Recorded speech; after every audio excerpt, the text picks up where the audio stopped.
Hai guys, selamat berjumpa kembali di channel novel populer viral yang keren ini. Sebelum mengikuti kelanjutan kisah Dev atau Camping yang semakin seru dan mendebarkan ini, mohon bantuan kalian untuk subscribe, like, komen dan share video-video yang ada di channel ini ya. Perlu diketahui bahwa novel Perintah Kaisar Naga ini adalah termasuk kategori novel ongoing. Jadi waktu update dan jumlah bab setiap hari menyesuaikan dengan update dari autornya.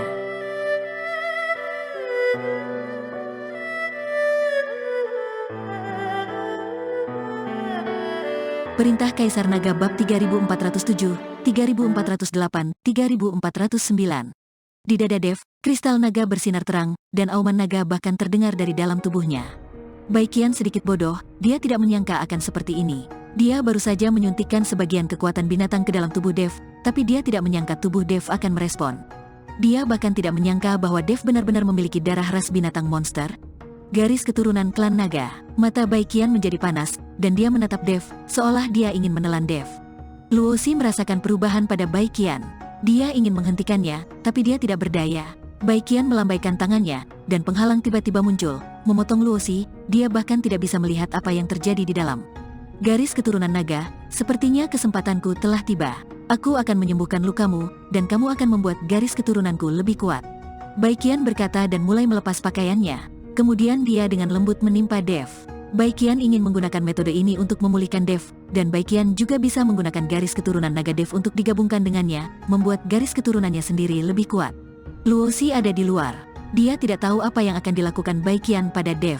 Dia sudah menggaruk kepalanya dengan cemas. Tapi dia tidak menyangka Dev sudah ditunggangi oleh Baikian. 1 jam kemudian, Baikian sudah berkeringat banyak, dan wajah pucat Dev mulai memerah, dan kekuatan fisiknya pulih dengan cepat. Perlahan, Dev membuka matanya, tapi saat dia membuka matanya, dia melihat wajah seorang wanita di depannya, menatapnya sambil tersenyum. "Apakah kamu sudah bangun?" Baikian berkata sambil tersenyum. "Siapa kamu?" Dev terkejut dan buru-buru berdiri dan mundur. Namun ketika dia melangkah mundur, dia menemukan bahwa pakaian di tubuhnya telah hilang. Dev tertegun dan melihat ekspresi Baikian ketika dia melihatnya. Dev sepertinya memahami sesuatu. Dia tidak pernah berpikir bahwa dia akan dipermalukan oleh seorang wanita. Dan dia masih koma. "Siapa kamu?" Dev segera mengenakan pakaiannya dan bertanya dengan ekspresi mematikan di wajahnya. Melihat ekspresi membunuh di wajah Dev, Baikian terkekeh. "Lihatlah dirimu, tidak ada yang baik padamu. Baru saja aku menghancurkan kepolosanku sendiri hanya untuk menyelamatkanmu, tetapi kamu tidak menghargainya sama sekali dan masih tetap seperti ini, galak kepadaku. Kamu menyelamatkanku." Dev sedikit mengernyit. "Siapa kamu? Mengapa kamu menyelamatkanku?" Sekarang Dev hanya ingat bahwa dia pingsan, tetapi dia tidak ingat apa yang terjadi selanjutnya. Selain itu, Dev menggunakan busur Raja Dewa, jadi dia harus waspada terhadap semua orang yang muncul di sekitarnya. Siapa yang tahu kalau orang-orang ini datang untuk busur Raja Dewa? "Namaku Baikian, kamu juga bisa memanggilku Ratu Rubah. Aku menyelamatkanmu karena garis keturunan nagamu, jadi kamu tidak perlu terlalu berterima kasih padaku." Baikian berkata dengan lugas. "Baikian, Ratu Rubah." Dev mengerutkan kening, dan kesadaran spiritual langsung menyelimuti Baikian. Baikian tidak melawan dan membiarkan Dev menyelidikinya. "Kamu berasal dari ras binatang monster. Apakah kamu salah satu dari 3 penguasa dan 4 raja, sama seperti Kaisar Iblis Yihe?" Dev bertanya. Orang itu, Yihe, tidak bisa dibandingkan denganku dalam hal kekuatan sekarang. Dia hanya fokus pada rencana jahat dengan Raja Li dan lupa berlatih. "Bagaimana kamu tahu Yihe? Ada apa dengan darah naga di dalam dirimu? Apakah kamu benar-benar seekor naga? Tapi menurutku ada banyak jenis aura di tubuhmu. Apa yang terjadi?" Baikian bertanya pada Dev dengan ragu. Saat melakukan percakapan mendalam dengan Dev, Baikian menemukan bahwa Dev memiliki beberapa jenis aura di tubuhnya, bukan hanya kekuatan naga. "Jangan tanya dulu padaku, apa sebenarnya yang kamu lakukan padaku?" Dev bertanya dengan serius. "Saya tidak melakukan apapun. Saya hanya membiarkan kedua garis keturunan kita bergabung. Dengan cara ini, garis keturunan saya bisa menjadi lebih kuat, dan kultivasi saya akan lebih efektif dengan setengah usaha. Tapi jangan mengira aku memanfaatkanmu, nak. Aku tidak bersalah. Belum pernah ada orang yang menyentuhku. Lagi pula, auramu sangat lemah saat itu. Jika tidak ada yang peduli padamu, kamu pasti sudah mati. Aku telah menyelamatkanmu sekarang dan menggunakan garis keturunanmu, jadi kita berdua seimbang, tapi aku juga sangat beruntung bisa bersatu dengan Putra Naga untuk pertama kalinya." Setelah Baikian selesai berbicara, dia melepaskan penghalang itu dengan lambaian tangannya. Luosi masih cemas dan bingung di luar. Ketika dia melihat penghalang telah dilepas, dia bergegas masuk. Dia sudah siap mental. Jika Dev tersedot dan disetubuhi oleh Baiqian itu, maka dia tidak akan bisa hidup lagi, jadi dia akan melawan Baiqian sampai mati. Tapi begitu Luo Xi bergegas masuk, dia tercengang karena dia melihat Dev sedang berdiri di depannya dengan penuh semangat. Tuan Chen, apakah Anda sudah bangun? Luo Xi berkata dengan terkejut. Nona Luo, saya baik-baik saja, mengapa Anda ada di sini? Dev bertanya dengan kebingungan di wajahnya. Tuan Chen, Anda pingsan. Saya membawa Anda ke sini, kata Luo Xi. Apakah kamu membawaku ke sini? Dev tertegun dan menunjuk Baiqian. Bagaimana dengan dia? Dia baru saja lewat dan mampir di sini. Luo Xi menjelaskan. Baru kemudian Dev menyadari bahwa Luo Xi lah yang menyelamatkannya, tapi kemudian dia bertemu Baiqian dan membiarkan orang ini memanfaatkannya. Sekarang kamu sudah bangun dan baik-baik saja. Kita tidak berhutang apapun satu sama lain. Aku pergi. Setelah mengatakan itu, Baiqian pergi tanpa menoleh ke belakang. Sama seperti bajingan, dia pergi begitu saja setelah bermain. Luo Xi memandang Dev dengan ekspresi bingung dan bertanya, Tuan Chen, apakah Anda kenal Ratu Rubah ini? Tidak tahu, Dev menggelengkan kepalanya. Karena kita tidak mengenal satu sama lain, bagaimana dia bisa mengatakan bahwa kalian berdua tidak saling berhutang? Apa yang terjadi? Luo Xi bingung. Dia tidak pernah bisa membayangkan apa yang telah dilakukan kedua orang itu dalam waktu lebih dari 1 jam. Bagaimanapun, mereka berdua adalah orang asing satu sama lain. Di mata gadis kecil seperti Luo Xi, mereka tidak akan pernah memikirkan hal ini. Jangan tanya, ayo ikuti dia sekarang. Setelah Dev selesai berbicara, dia langsung mengejarnya. Luo Xi bingung mengapa Dev mengejar Ratu Rubah, tapi Luo Xi tetap mengikutinya. Di medan pertempuran antara dewa dan iblis ini, Luo Xi takut dia akan berada dalam bahaya jika dia tidak mengikuti Dev. Baiqian belum pergi jauh ketika Dev menyusulnya. Ketika Baiqian melihat Dev menyusul, dia bertanya sambil bercanda, apa? Kamu sudah menderita kerugian, apakah kamu ingin melakukannya lagi? Kamu memanfaatkanku saat aku tidak sadarkan diri. Kamu tidak bisa menamparkan pantatmu begitu saja dan pergi begitu saja. Aku ingin mengikutimu. Bagaimanapun, kita memiliki hubungan khusus sekarang, belum lagi kamu memiliki bagian dari diriku dalam darahmu. Dev bertingkah seperti pria kecil dan bersikeras mengikuti Baiqian dan membiarkan Baiqian mengambil tanggung jawab. Melihat Dev seperti itu, Baiqian tertawa terbahak-bahak dan berkata, haha, apa yang kamu pikirkan di dalam hatimu? Apa kamu pikir aku tidak tahu?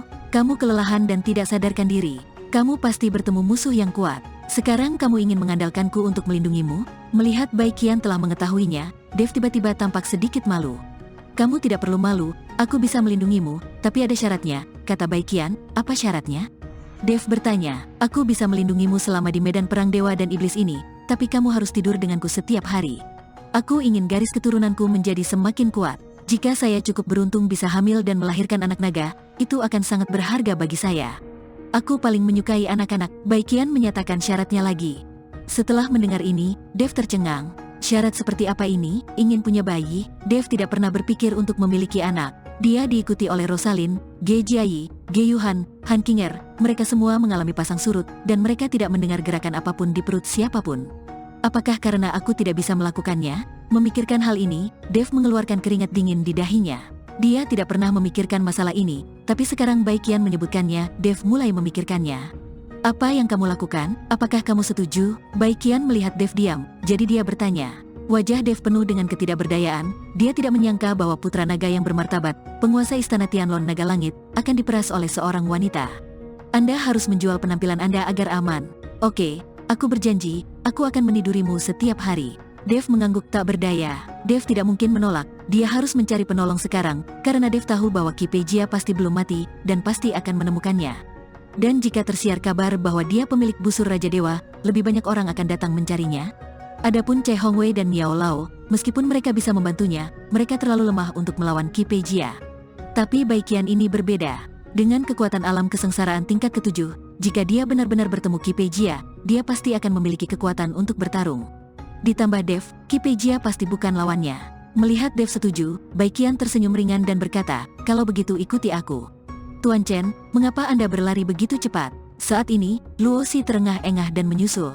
Melihat Luo Xi, Baiqian berkata, saya tidak peduli dengan iblis kecil ini, dan saya tidak mendapatkan keuntungan apapun darinya.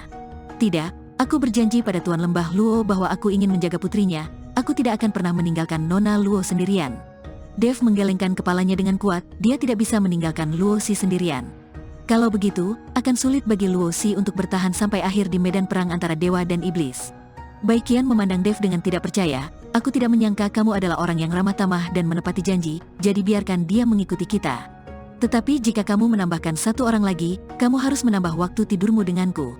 Dave mengerutkan kening, lalu melihat fisiknya, mengangguk dan berkata, iya saya akan tambahkan lagi, siapa takut. Lagi pula sudah seperti ini, Dave tidak peduli untuk tidur malam lagi. Mendengarkan percakapan keduanya, Luo Xi sedikit bingung dan berkata, Tuan Chen, apa artinya tidur ekstra? Oh, itu tidak menarik, ikuti saja aku, jangan jauh-jauh dariku. Dave berkata sedikit malu. Oh, Luo Xi mengangguk. Dave dan mereka bertiga sedang berjalan melewati pegunungan dimanapun ada harta karun di medan perang antara dewa dan iblis ini, semuanya bergantung pada keberuntungan. Tapi saat ini, Dave merasa jauh lebih santai, setidaknya dia tidak perlu mengkhawatirkan Qi Peijia lagi. Dave tiba-tiba merasa senang dirawat oleh orang lain. Pegunungan itu tidak ada habisnya, pepohonan hijau di mana-mana, dan sungai mengalir, lingkungan sangat indah. Akan sangat bagus untuk berkultivasi di tempat seperti ini, tapi saat ini, tidak satu pun dari mereka bertiga sedang mood untuk menikmati pemandangan yang indah. Mereka semua membubarkan kesadarannya dan fokus pada harta karun itu, karena takut melewatkannya. Seharusnya ada hal-hal baik di depan. Tiba-tiba, Dave mengatakan sesuatu. Baik Qian dan Luo Xi memandang Dave secara bersamaan, aura di depan jelas berbeda dari yang lain. Tampaknya jauh lebih kaya, seharusnya ada harta karun di sana. Dave menjelaskan. Baik Qian melirik ke arah Dave, seorang kultivator muda di alam kesengsaraan tingkat pertama. Dapatkah kesadaran spiritualnya begitu tajam? Saya bahkan tidak menyadarinya. Baik Qian tidak begitu mempercayainya. Bahkan jika Dave adalah seekor naga, dia hanya berada di alam kesengsaraan tingkat pertama. Bagaimana mungkin dia tidak menyadarinya dan Dave menemukannya? Jika kamu tidak percaya, teruslah maju dan kamu akan tahu. Setelah mengatakan itu, Dave berjalan lurus ke depan.